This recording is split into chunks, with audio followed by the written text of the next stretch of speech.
Bom, olá, eu sou Eduardo Amâncio, aluno de mestrado aqui do IFISC, sob a orientação do professor Daniel Vanzella, e hoje eu vou falar um pouco sobre minha pesquisa de mestrado, cujo tema é energia de vácuo na cosmologia moderna. Bom, nos últimos 20 anos a gente teve um avanço sem precedentes no nosso entendimento do universo em larga escala, em particular, a determinação cada vez mais precisa de parâmetros cosmológicos permitiu que a gente descobrisse uma forma de energia escura que vem dominando a atual expansão do universo, tornando essa expansão acelerada, bem como de indícios de um período inflacionário de expansão. O que ambas essas fases teriam em comum é que elas teriam sido governadas por uma forma de energia muito parecida com a energia de vácuo de campos quânticos.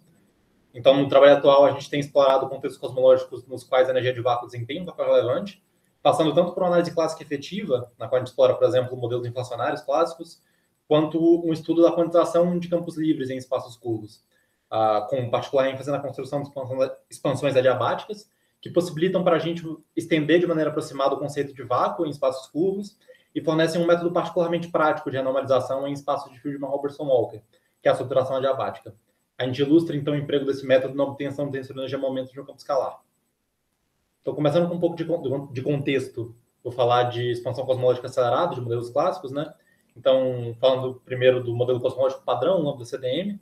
Esse modelo descreve com enorme sucesso a evolução do nosso universo em larga escala, com pouquíssimos parâmetros fundamentais e a partir de hipóteses bastante simples de homogeneidade e isotropia espaciais. Isso, a gente consegue codificar essas características nessa métrica aqui, que é a métrica de Friedmann-Robertson-Walker, para a qual eu chamo atenção especial para esse fator de escala, né, o ADT, que mede para a gente essencialmente o tamanho do universo em diferentes instantes da sua história, né, em função do tempo. E a partir dessa métrica a gente consegue definir, então, alguns parâmetros, alguns observáveis geométricos, né, em particular o parâmetro de Hubble, que dá para a gente a taxa fracional de expansão do universo, e o parâmetro de expansão, dessa maneira aqui, de desaceleração, perdão. Então, bom, apesar desse modelo descrever muito bem o nosso universo em larga escala, né, ele apresenta alguns problemas fundamentais em aberto. Em particular, medidas desses parâmetros cosmológicos permitem para a gente determinar um pouco do conteúdo de matéria e energia do universo, e medidas cada vez mais precisas dele permitiram que a gente descobrisse uma certa forma de energia escura, que vem causando uma expansão que é acelerada, o que é bastante esquisito quando você pensa no comportamento usual gravitacional da matéria que a gente conhece, né?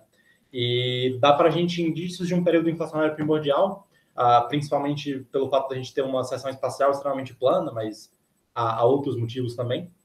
E, bom, com isso a gente compõe esse quadro da cosmologia padrão, né, na qual apenas 5% do conteúdo de matéria e energia do universo está na forma da chamada matéria bariônica, né, que a gente sabe do que é feita, e em particular tem esse setor aqui com quase 70% do conteúdo de energia, que é essa forma de energia escura, que além de a gente não saber do que ela é feita, ela apresenta características que são muito peculiares, né, como pressões extremamente negativas, e ela parece não formar nenhum tipo de estrutura, se distribuindo de maneira bastante homogênea no universo, características essas que são comuns à energia de vácuo.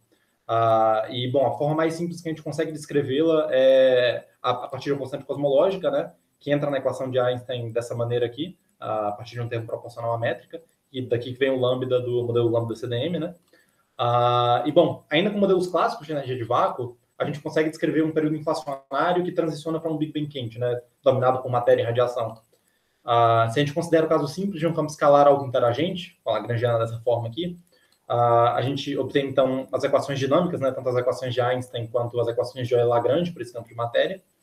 E sob determinadas condições, chamadas condições de rolagem lenta, que é o campo está essencialmente bastante homogêneo no espaço e com energia cinética bem inferior à sua energia potencial, né?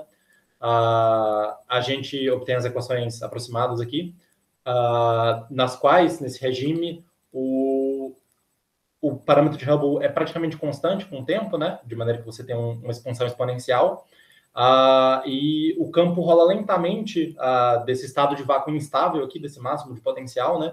Até o seu mínimo de potencial, no qual a expansão passa a ser dominada por outros graus de liberdade, né? Em particular de matéria e de radiação. Então, nesse regime aqui, a gente tem um tensor energia-momentum para esse campo que é praticamente dominado pelo termo de potencial, né? Que é proporcional à métrica. E nesse período, como o campo é praticamente constante, né, esse potencial ele varia muito lentamente com o tempo, simulando o efeito de uma constante cosmológica. E, bom, dá para emular isso daí com modelos bastante simples de campo, né? Em particular, eu coloquei aqui o lambda F4, que é um modelinho polinomial simples, que além de um termo de massa, possui esse termo de alta interação, né? Então, bom, em última instância, a gente está interessado em fazer essa análise para campos quânticos, né? E um desafio fundamental para estender essa análise para campos quantizados é estender a própria noção de vácuo para espaços-tempos curvos. Tipicamente, a gente escreve um operador de campo dessa maneira aqui, né? Você tem um conjunto de modos que é completo para descrever o seu operador de campo, e associados a esses modos você tem operadores de criação e aniquilação, né? Em particular, no espaço-tempo de Minkowski, esses operadores são definidos em função de ondas planas, né? E dados os operadores, você define um estado de vácuo. Então, você tem modos de ondas planas que são dessa maneira aqui, que, dadas as várias simetrias do espaço-tempo de Minkowski, e aqui em particular simetria por translação temporal, e todo o grupo de Poincaré, você consegue determinar uma boa noção de frequências positivas, e daí ter um estado de vácuo que é fisicamente privilegiado em relação aos outros, né? Genericamente, né, para espaços-tempos curvos sem maiores simetrias, você não tem isometrias que privilegiam um particular conjunto de modos em relação ao outro, e você pode igualmente bem escrever as expansões de modos em expansões de campo em dois conjuntos de modos distintos, né? Em particular, eu coloquei aqui modos barra e modos não barra, né? Cada um com seus operadores de criação e aniquilação associados. E, bom, você consegue escrever, então, um conjunto de modos em função do outro, né? Com uma combinação linear dessa maneira. E você consegue fazer o mesmo para operadores de criação e aniquilação.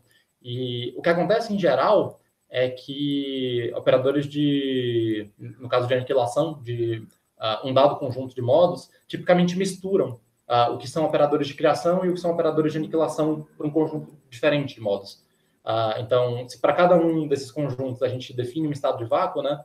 Nesse caso eu defino o vácuo não barra, onde atuando com esses operadores de aniquilação anulam esse vácuo, né? E eu defino o vácuo barra de maneira semelhante para os operadores de aniquilação barra.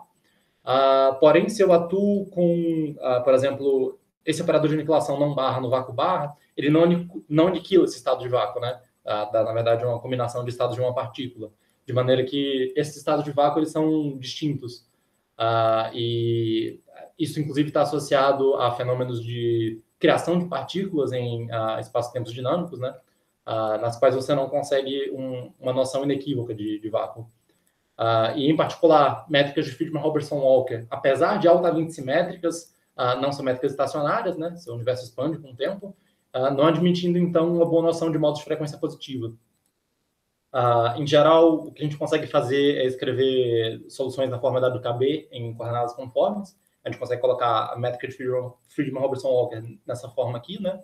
Para a qual, nas equações de campo, agora fica um oscilador harmônico dependente do tempo, né? Cujas frequências dependem do fator de escala do universo, essencialmente. E para as quais a gente imita, então, esses modos que seriam de frequência positiva, similares aos modos de Minkowski aqui, né? Mas com essas soluções WKB agora, que obedecem a essa equação não linear. E, bom, se a gente tiver uma expansão suficientemente lenta, né, cuja frequência dos modos relevantes varia de maneira suficientemente lenta, a gente consegue recuperar uma aproximação de solução de ondas planas, né? Você substitui aqui em ordem zero o seu W simplesmente pela frequência. E se você quer refinar um pouco mais essa expansão agora, a gente consegue fazer isso perturbativamente, né? Introduzindo um parâmetro adimensional T, que essencialmente trabalha para a gente com um parâmetro de lentidão, né? A gente troca o tempo por o tempo dividido por esse parâmetro T, e ele vira um parâmetro que vai contar derivadas temporais nas suas equações e, portanto, determinar diferentes ordens adiabáticas a partir das potências de T que aparecem na sua equação. Então, jogando a solução de ordem zero iterativamente aqui na nossa equação dinâmica, a gente consegue a solução em ordem seguinte, que é a ordem 2, e assim sucessivamente, né? Com isso, você consegue construir uma noção aproximada do que seriam estados de frequência positiva, né? Modos de frequência positiva, em uma aproximação adiabática de ordem A, que você associa a uma solução exata, de ordem P, associa uma solução exata, e com isso você consegue definir um estado de vácuo chamado vácuo adiabático, numa determinada ordem, né? E definir observáveis em relação a ela. Uma outra vantagem dessas expansões adiabáticas é que elas fornecem para a gente um sistema particularmente simples de normalização. Nessas expansões aparece uma hierarquia nas divergências ultravioletas de diferentes observáveis, de maneira que é possível renormalizar esses observáveis subtraindo modo a modo um número finito de termos da expansão. Então, se a gente pega, por exemplo, as amplitudes de campo, né, φ², quando a gente escreve elas em função dos modos, elas aparecem na expansão dessa maneira aqui, e essa é uma integral que diverge quadraticamente para valores grandes de K, né? E o procedimento de renormalização adiabática consiste essencialmente em você substituir o W da sua solução WKB por um W no qual você subtrai os termos divergentes, né? No caso aqui, em ordem zero, para grandes frequências, o comportamento dominante desse termo é de K menos 1, então a gente subtrai esse termo que dá uma divergência quadrática. Tem esse segundo termo que se comporta como K menos 3 e vai dar para a gente uma divergente logarítmica. E, enfim, subtraídos esses dois, você tem agora um resultado convergente, né? E que, de fato, concorda com o que você obtém por outros métodos mais rebuscados de normalização, só que esse aqui você consegue computar de maneira particularmente simples. Então, bom, esse método permite, então, que a gente compute outros observáveis, dentre eles o tensor energia-momentum, de maneira particularmente simples, né? Em espaço de Friedmann-Robertson-Walker. O observável é construído dessa maneira aqui, em função da ação do campo, né? Se a gente pega uma lagrangiana de um campo escalar, dessa forma aqui, explorando um pouco as simetrias do espaço-tempo, você consegue ainda enxugar mais as suas contas e escrever suas densidades de energia e de pressão de maneira bastante simples em função do traço, energia-momento, né? Esse observável completo em si ele tem uma fórmula bastante grande, mas o seu traço é particularmente simples. E, bom, em função desse traço, então, a gente consegue obter, por exemplo, a densidade de energia do nosso campo. Em particular, no caso conformalmente invariante, né, que é de massa nula e um acoplamento com a gravidade dessa forma aqui, 1/6 para 4 dimensões espaço-temporais, o traço ele é classicamente nulo, né, e ele tem somente uma contribuição chamada anômala, que vem de renormalização. E nesse caso particular é bastante simples computar explicitamente o traço e, portanto, a densidade de energia e pressão, né? E a gente consegue obter explicitamente esses resultados aqui. Enfim, densidade de energia e densidade de pressão em função do fator de escala do universo e das suas derivadas, né?